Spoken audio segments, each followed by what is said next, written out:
تہجد گزار لڑکی بھی اگر نامحرم کی محبت میں پڑ جائے تو برباد ہو جاتی ہے، کیونکہ نامحرم کی محبت رفتہ رفتہ انسان کو بے باک کر دیتی ہے اور یہ بے باکی اس کا ایمان لے اڑتی ہے۔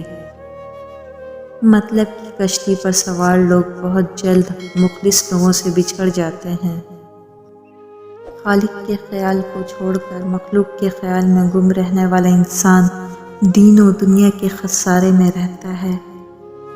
آنسو کا وزن نہیں ہوتا، پھر بھی ان کے گر جانے سے دل ہلکا ضرور ہو جاتا ہے۔ انسان کے آنسو اس وقت مقدس ہوتے ہیں جب وہ کسی اور کے دکھ اور تکلیف کو محسوس کر کے نکلے۔ جب اللہ دل میں کوئی چیز ڈالتا ہے تو نصیب میں بھی کہیں نہ کہیں اس چیز کی جگہ ضرور لکھا ہے۔ دنیا میں کامیاب جوڑا صرف جرابوں کا ہوتا ہے، کیونکہ ایک کے بنا دوسرا کسی کام کا نہیں ہوتا۔ زندگی میں بہترین رشتہ وہی ہے جہاں ناراضگی کے بعد معمولی سی مسکراہٹ اور معذرت سے زندگی پہلے جیسی ہو جائے۔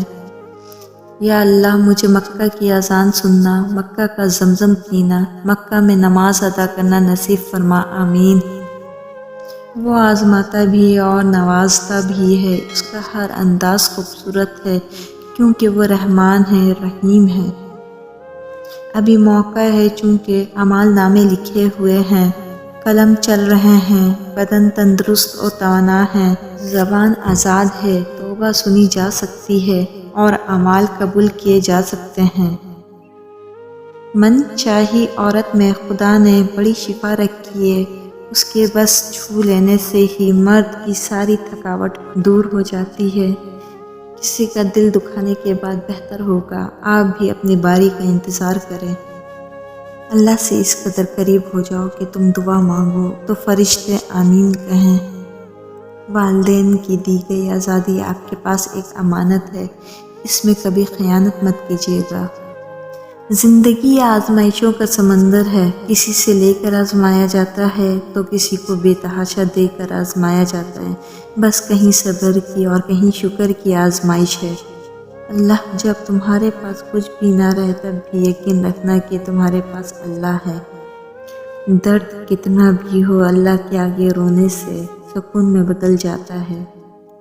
کہہ دو مومن عورتوں سے اپنی نگاہیں نیچے رکھیں، اپنی چادر سینوں پر ڈال دیں اور اپنی زینت کی نمائش نہ کریں۔ عورت کے جنازے میں گھر کے افراد کہتے ہیں میت کا منہ ڈھانپ دیں، غیر محرم نہ دیکھیں۔ اللہ دی قسم زندہ کے لیے بھی یہی حکم ہے۔ جب تم دنیاوی وسیلوں کے ناکام ہو جانے کے بعد بھی تم اس کی محبت، اس کے کن پہ یقین رکھو گے تو وہ تمہارا مان کیوں توڑے گا؟ اس کے ہاں اٹھی ہوئی ہتھیلیوں کی بہت قدر ہے، ان کو خالی لوٹانا اس کی رحمت کو گوارا نہیں۔ بزرگوں سے سنا ہے اگر سنو کہ پہاڑ اپنی جگہ سے ہل گیا ہے تو یقین کر لینا، مگر کسی کی فطرت بدل گئی ہے اس کا یقین کبھی مت کرنا۔ عادات بدل سکتی ہیں، فطرت نہیں۔